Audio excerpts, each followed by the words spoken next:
First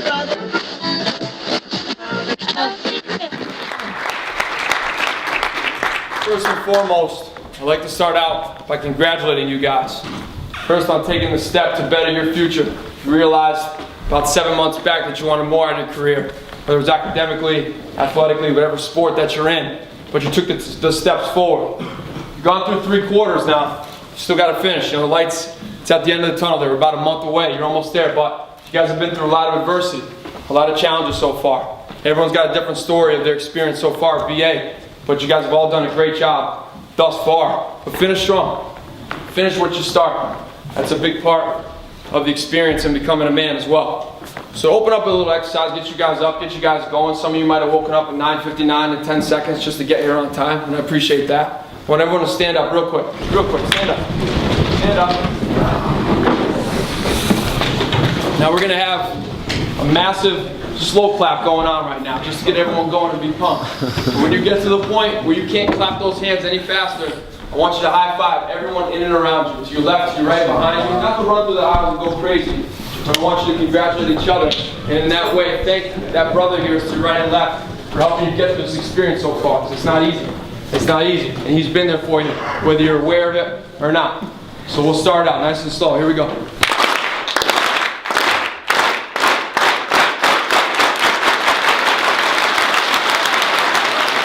I'm going to challenge you guys for the next 30 minutes. I'm going to challenge you as an athlete, as a student. I'm going to challenge your level of focus right now. I want you guys to focus on what I have to say for the next 25 to 30 minutes. All right? I want you to stay off your friend's shoulder and falling asleep. Stay off Tinder. That nice 18-year-old from Harrison might have winked at you. You're probably getting catfish, nothing for nothing, but you know, it's all right. So I want you to focus in here and hopefully take something from this presentation here. Start off with a little exercise. I want you guys to imagine that I'm going to give you $86,400 starting at midnight tonight. Every day for the rest of your life. You're going to have 24 hours to use that money or it disappears forever. You can't save it, you can't move it on to the next day. But when the 24 hours is up, that next day you get a brand new $86,400 in your account the next day. What would you guys want to do with it? Term life insurance. Term life insurance? An investment? Just kidding. What else? What else? What's the sexy thing to do with that money? Spend it, right? Spend it. Lamborghinis, hotels, hang out with LeBron James, Halle Berry, whatever. She's getting old now. But you'd spend it, you'd use it. How many guys might get complacent with it? Eventually go through, realize, I got it tomorrow. It's coming in my bank account tomorrow. I might not use all of it. Sometimes, I know I would, right? What if I switched it up and told you that you have 86,400 seconds in every single day that you live? What you do at that time is monumental. Do you just spend it? Do you wish the days away? Do you just go through it, waste the time? Or do you invest in yourself to grow, to get better every second? Some of you guys might be sitting here right now and say, well, I'm sitting here listening to you ramble on, Mr. Perron, what am I doing now? Well, maybe there's something you can take from this presentation here, 1 or 2 slides or 1 or 2 concepts, or when we do some imagery later, something that comes to your mind that's going to help you better yourself for your future, whether it be athletically, in an academic sense, in a job world, whatever the case may be. A lot of times we sit and we look at this, right? This is a nightmare. The circular 12-hour clock. Show of hands, how many guys wish class away every day? Come on, be honest, it's alright. Wish the days away. Sometimes it's a tough practice or a tough paper, you wish it would pass, right? This clock just keeps going around. I did it too. 15 years ago now, I can't believe it, but I was sitting in the same seats as you guys at a different prep school. And I was wishing, you know, I would get out of there. Couldn't wait to get out of there. But I would give anything right now to be 18 years old again. And I'm sure any faculty member in here will tell you the exact same thing. And even though you're spending it right now at Bridgton, you're betting yourself, you have so much to go in front of you. You have your whole life ahead of you. And at 28 years old, I'm not saying my life is over. You know, I'm pushing 30, a little depressed about that, but I still have a lot of life to live. But 18 years old, man, college is the best 4 years of your life. Your 20s, you have all that to look forward to. But it goes by fast. It goes by fast. You should really be looking at things just like this. What's this? Hourglass, right? Simple enough, duh, right? But every second that goes by during the day, a couple granules drop out of your life. That's reality. That's sad to just say that, aware of that. That's tough to hear. But what are you doing with those seconds? What are you doing with those minutes and hours and days? What's the date today? March 28th? You will never live this day again, March 28th of 2013, at your age again. And that's the reality. What makes this day great? All right? Talking about image. And you might not be able to see the little right up there. It said, spoken of your image creation. I tried to play a little Sports Center spoof with some of the words they change up. A little cheesy, that's all right. But use the Boston Bruins. I'm not a big hockey fan, but that's the metaphor I like to use. We're talking about attitude. Attitude is extremely important in creating an image. How you look at every single day. Are you a positive person? You always have your head up. You're walking around looking people in the eye. Are you smiling? Or are you walking around with your head down, negative all the time, complaining about circumstances? Attitude is extremely important. Imagine yourself as that bee. That bee right there is you. Those little yellow lines coming out of it, those are spokes on a wheel. So coming from that bee, looking out, that's the image that you think you're portraying to those people outside you, the people around you. Right? That's what you think you portray every day. I'm looking at you guys, you think you're paying attention. Maybe one or two guys have their heads down or whatever, but that's all right. On the way in here, that's how the community views you. That's how your teachers view you, your coaches, your friends. It works both ways. So is the image you think you're portraying, is that what you're really trying to get across?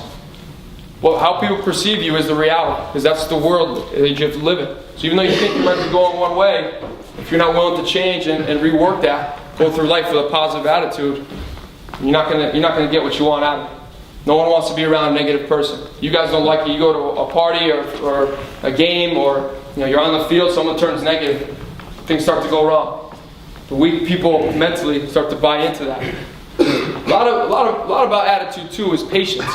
Patience. Where's Tim Roshan? Is he in here? Is he giving blood? Tim Roshan? He's around there. He is. I called you out. It's a good thing you showed up, right? You tweeted to Victor Cruz, right? He said, Vic, my man, my Bridgton brother, how'd you get through this experience? And mind you, you guys are already stronger than he is, because I believe, if I'm corrected, he was here a semester. You guys already made it 3/4 and almost to the end. So this is an NFL superstar. You guys are making it farther on this experience than him, so pride yourselves on that. But what did he say? Because I understood the bigger picture, right? Success isn't going to come in a day. It's not going to come in an hour. You just got to be every single day. That's why you lift, you do plyometrics in an athletic sense. You're not going to jump all of a sudden 30 feet higher after one day. But maybe you gain an inch after a month. You gain a couple inches after a couple months. And it starts to snowball from there. All right? Just be patient. I know for me, I have goals to coach in the ACC someday. North Carolina, Maryland. Mr. Vino, I'm sorry. I'd like to be here as long as I can. I'll make the best of my time here. But I have goals of being at that level. I know I got to put in my dues. Be a head coach, win games, learn how to interact with people. Make impressions on people. Meet the right person that's going to give me a shot someday down the road. First impression. First impression is absolutely monumental in this world. And you get one chance at making a first impression on someone. All right? By a show of hands again, how many of you guys think you're ladies' men in here? Go ahead. How many of you guys see yourself as ladies' men? I'll put my hand up. You guys should all think about that. You're young, you're good looking, you're 18 years old. But when we go to the party, we go after the 10, right? We don't go after the 2. We go after the 10. We want the best. We want the best in there. But what sets you apart from the 20 other schmucks that went up and tried to talk to her beforehand, right?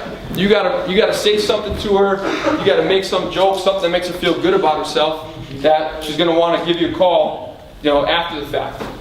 I take that in a similar case when you're meeting a business professional, meeting a coach. Now, I'm not saying whisper sweet nothings into Mr. Vino's ear, when you're talking to him. It's a different approach, but make someone feel good about themselves. Make them smile. If that's not your personality, you just look them in the eye and give them a hello as you're walking by, because you never know down the road where that person could help you out.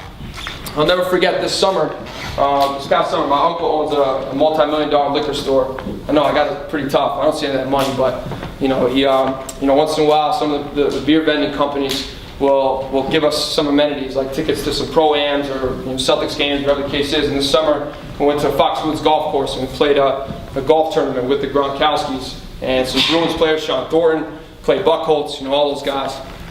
And we were at a VIP pool party, the night before. And on the poster it said, us 4 names, and then it had Gordy Gronkowski as in our 5-son. And I was like, I wanted Rob, whatever, but we'll take the brother. He's the guy that plays AA baseball. He went opposite the football direction. So we step onto the golf course the next day, and looking at this guy, he's doing a long drive championship. He's a baseball player, so you expect the swing to be a little bit off, right? Comes up, hits 350, 360, wins the long drive, smashes it. Now this guy's 6'6", all Rob Gronkowski, just like the, wig, sunglasses, Zumba shorts. God knows what he consumed before at that point, how he was acting on a $150 round golf course. But he's just having a great time, and that's like those E60s. That's how those guys live their life.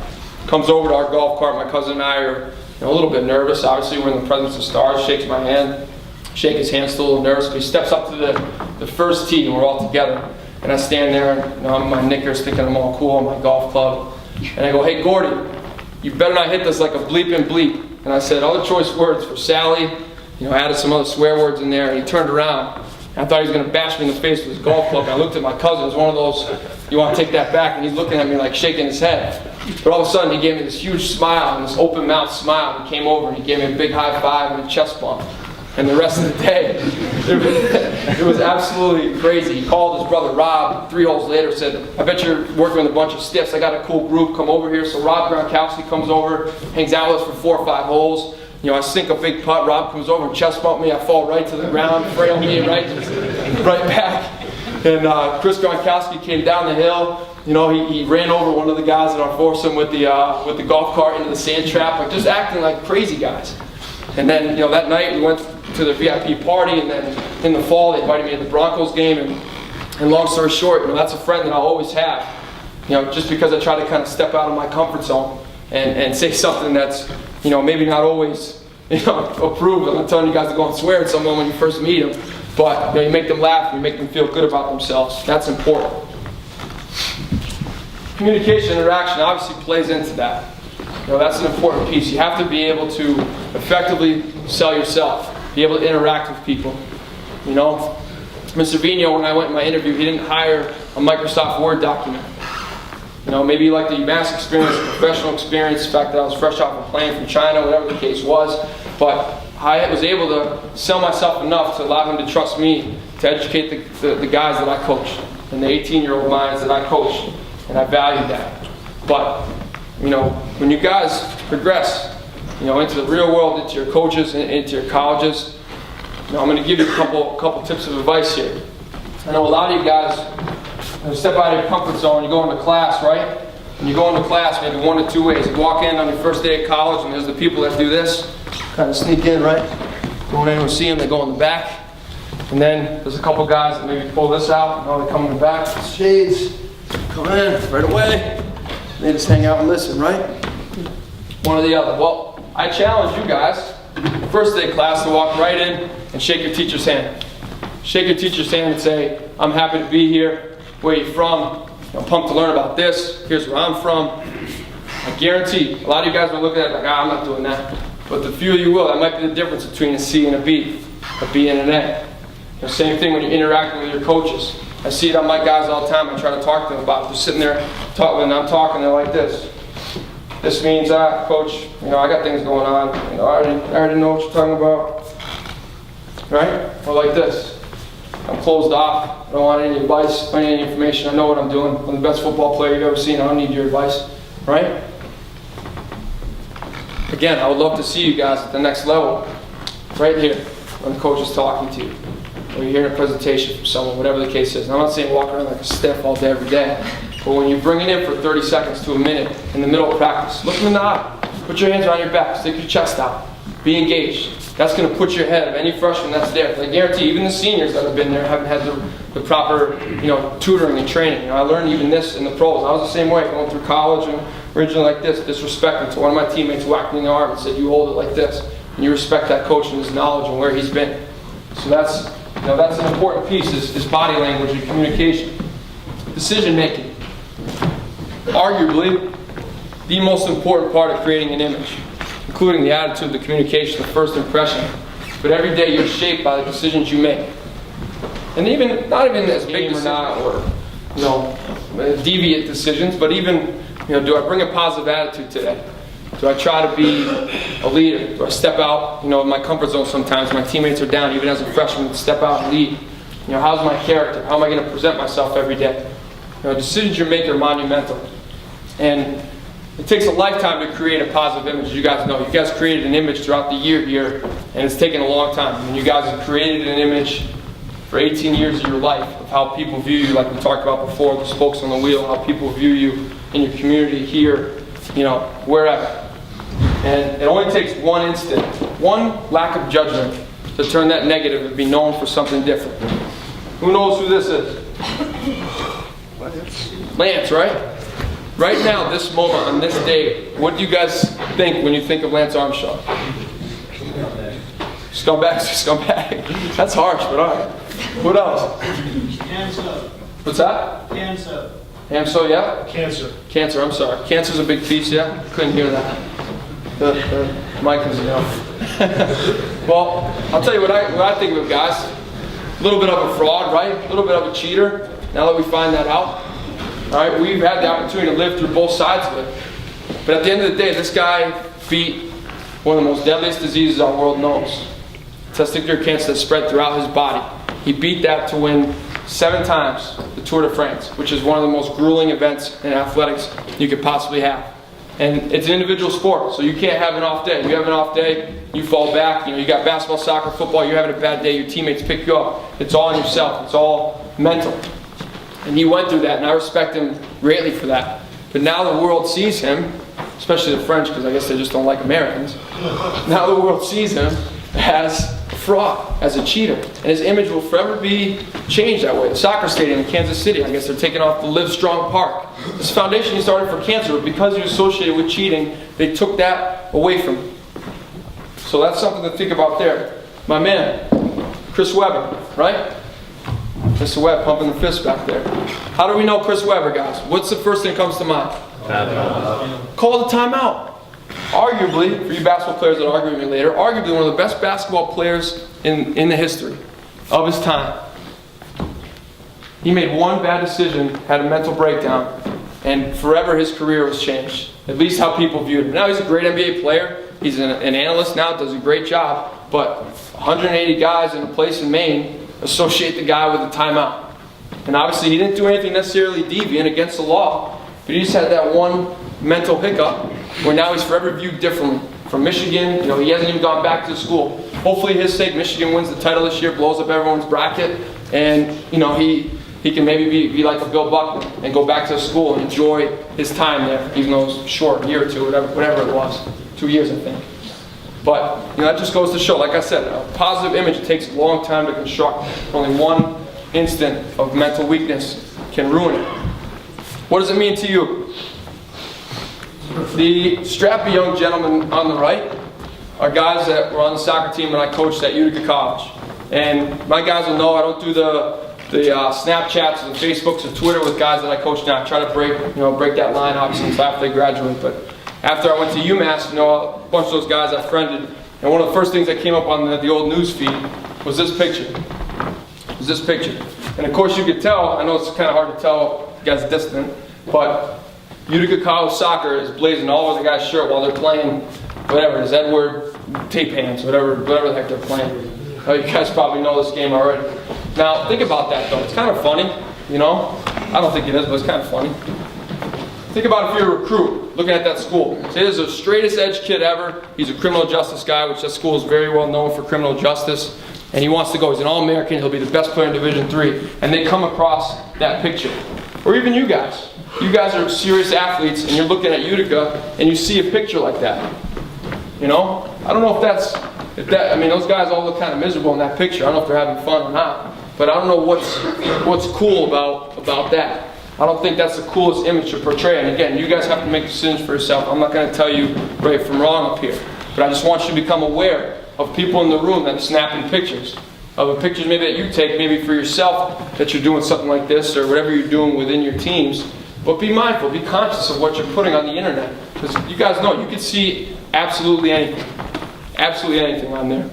The other case I want to talk about, how many of you guys have heard about the Ohio Steubenville, the boys, the football boys that have been in the rape case? Raise your hand real quick. Alright, I'll show you a quick news clip, about 2 minutes long, about that trial. Let's see if I can get the technology hand going here.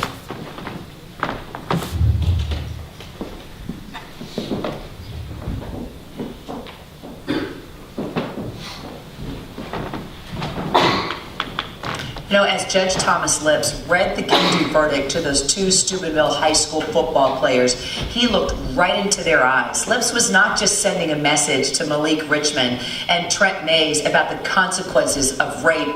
He was sending a message to all of us who are raising kids in America, and that is why you're going to hear the entire verdict right now. I closely examined all the evidence, and I reread all the text messages that were admitted in this case. Many of the things that we learned during this trial that our children were saying and doing were profane, were ugly, with alcohol consumption shown as a particular danger to our teenage youth. Throughout the trial, the court is able to view the demeanor of the witnesses, judge their credibility, and weigh the evidence presented to the court.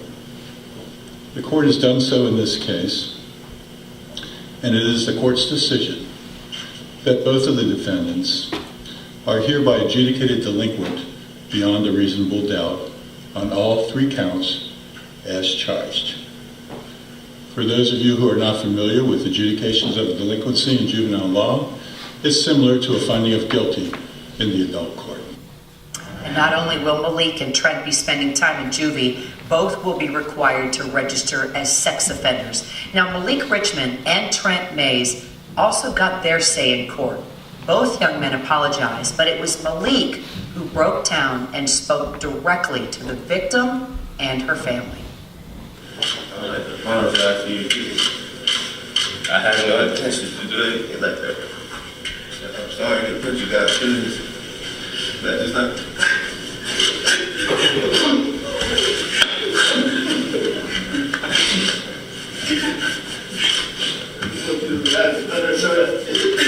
I'm sorry, I didn't want to. I'd like to apologize to our family, my family, and the community. No picture should have been sent around, let alone even taken. That's all. That guy did all that stuff and he apologized for sending pictures out. I think there was something twisted about that. But all of a sudden you guys saw there with that young man that went right to the face, you know, with that girl that they tormented and the family. That became real right there. Reality set in. Registered sex offender, spent a couple years in juvie. You know, that's the repercussion right there of a night out of fun. I mean, I looked at that the first time I heard of it and was like, when's having a couple beers with your friends, you know, watching some videos, dancing around, whatever the case may be, when did that become not enough? Not enough to have a good time. They had to take it to the next level. And then again, you know, you guys saw in the picture on the right, but again, posting what they're doing to that young lady on the internet for everyone to see as if they're proud of that, as if they just got a trophy or an award. So again, I'm not going to sit here and tell you guys right from wrong, but all I ask is that, you know, you move to the next level, you're going to be put in situations where you can decide one way or the other what type of person you want to be. Whether you want to stop something like that going on or just fade in the background. At least make your friends aware, make yourself aware. If someone snapped a picture of what I'm doing right now and put it on Twitter, would I care? Would there be repercussions? Would something happen to that? Would that affect my image? You know, I didn't have to worry about that back in high school. Obviously, we'd never do something like that, but we didn't have social media and everything in that regard. So that's a whole other element that you guys have to think about. But think about that. So we did a little exercise this past fall. We did it at UMass. A little image exercise. And, you know, I wanted to take my guys into account and get an idea of what they thought of me. Stand up on the soapbox in front of the Marcellus Sands during a study hall, figure out how they saw me. And I used it for my own development. Because, like I said, I mean, I want to be the best coach I can, best mentor I can. This is my first year as a true head coach. And, you know, I wanted to figure out some of the positives and negatives that I communicated to my guys and that they saw of me. So, you know, they stepped out here. The first thing Perron Lekai said was stud. Thank you for that. Appreciate that. There you are right there. All right. Father figure, passionate, trustworthy, hardworking, knowledgeable, energetic, positive influence. Great. I was excited. But again, I focused on the negatives, which it wasn't a lot. I was nervous when I asked them to say whatever they want. I gave them that freedom. I was real nervous, but they didn't really go. My assistant kind of blasted me on all three of these, so Gabe, thanks for that. Appreciate that. But emotional, hothead, where's frustrations? All right, any of you guys that played pickup basketball with me, and you guys that, even yesterday I got into practice with my guys, I'm competitive. I'm super competitive. I hate to lose. And my team loses, it's always my fault. That's a goalkeeper's mentality I've had my entire life. And I continue to try to learn as I grow and mature, even at 28 years old, on how to control that. Because how can I tell a guy to control his emotions on the field when their coach is blown up? And even the first part of the season, I struggled with that, getting on refs and whatnot. And as I grew, I kind of realized, well, we're not successful when I'm doing that, when I'm focusing on the wrong things. But, it takes, a little bit of a willingness to admit your weaknesses and be able to grow and learn from them. Nobody's perfect in here. You always hear people say that. But, it's a good exercise to practice with a teammate, a friend. You're bored one night in your room. Just go over and write some things down about each other and share it. Look at them in the face and say, hey man, I think you're this, I think you're that. You're negative sometimes during the day. I think this will help you moving forward. But, that was an important thing to me, how my guys project that image, but it's also going to give me an opportunity when new kids come in next year that I can change. Even though my players will always have that image of me for the rest of their life, and when they come back for alumni games, we have that luxury at BA being that 1 year prep that I can move on, I can change and change that image. Whatever image you left at Bridgton is one thing, but you have an opportunity to start brand new August 25th or September 4th, or whatever college you guys choose on. You can choose what image that you represent as you go to that school. Take a mental snapshot. We learn this sometimes in the goalkeeper training. We call it, what's your banquet? Being able to look at a picture, blink, and imagine what you just saw. You take a mental picture. So look at that banquet hall right now. That beautiful place. That's downtown Harrison right there. All right? I want everyone to stand up one more time. One more time. We're almost done. Almost done. You guys have done a great job so far. I want everyone to close their eyes. Close your eyes. I did it standing so no one fell asleep. Thought about that one. And I want you guys to imagine a retirement banquet. At 18 years old, you're for some of the faculty, wherever you are, you're retiring from school, you're retiring from your sports. A little premature retirement, but this is the end. This is the end. You want to pick one person that's going to speak on your behalf. It can be anyone in your life, a past girlfriend, a past coach, a friend, a parent, family member, whoever the case may be. What's that person going to say about you? Right now I had you standing. You're almost in my spot. You're looking out on a huge crowd of people, and they're giving a talk about you. Giving a talk about you. What are they going to say about your attitude? What are they going to say about your character? Did you work hard every single day? Did you carry a positive attitude through life? Or did you make excuses? Did you hold yourself accountable for actions, or did you automatically blame someone else because you didn't want to man up and face the blame yourself? Were you a good student? Did you study hard in class? Were you a good friend? Were you a good mentor when someone was in need? What's that person going to say? You guys can open your eyes. You can have a seat again. Well done. Go ahead, raise them up. How many guys? Good. That's how it should be. You should believe that image you're portraying is positive.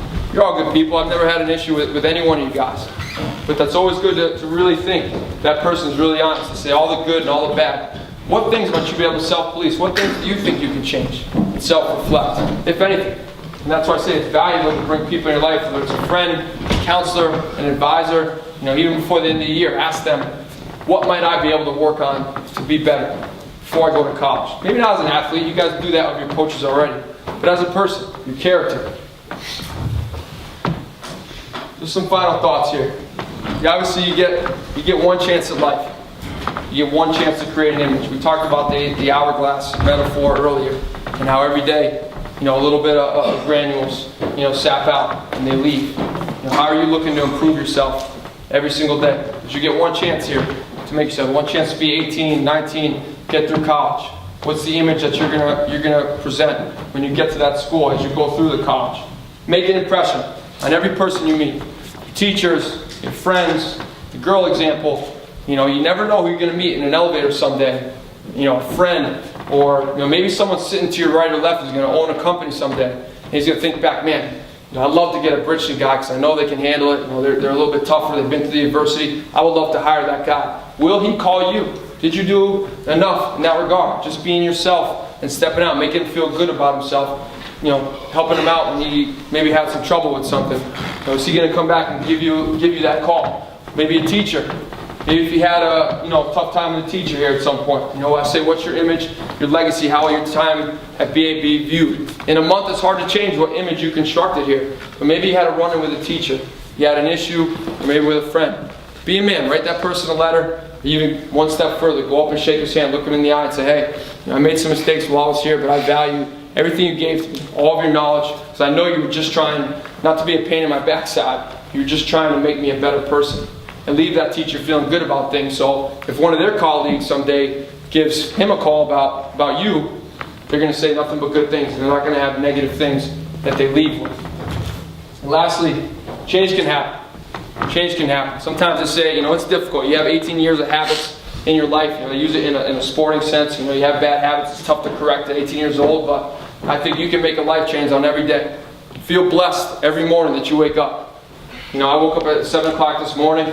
Everyone's got issues. Everyone's got stress when you're an adult. Obviously, some of the guys with families and babies can have twice as much stress as me. But I was happy. I was excited to have the opportunity to stand in front of you guys. You guys have had such a big impact on my life while I've been here, and I've enjoyed every second I'm here. But I hope you guys can leave this chapel and make a change, because you don't wake up 30 years old. And how do you look back on the time when you're 17, 18, fit, strong, healthy, everything else? Stay positive. Positive attitude is possible. I appreciate your time, guys. Thank you so much.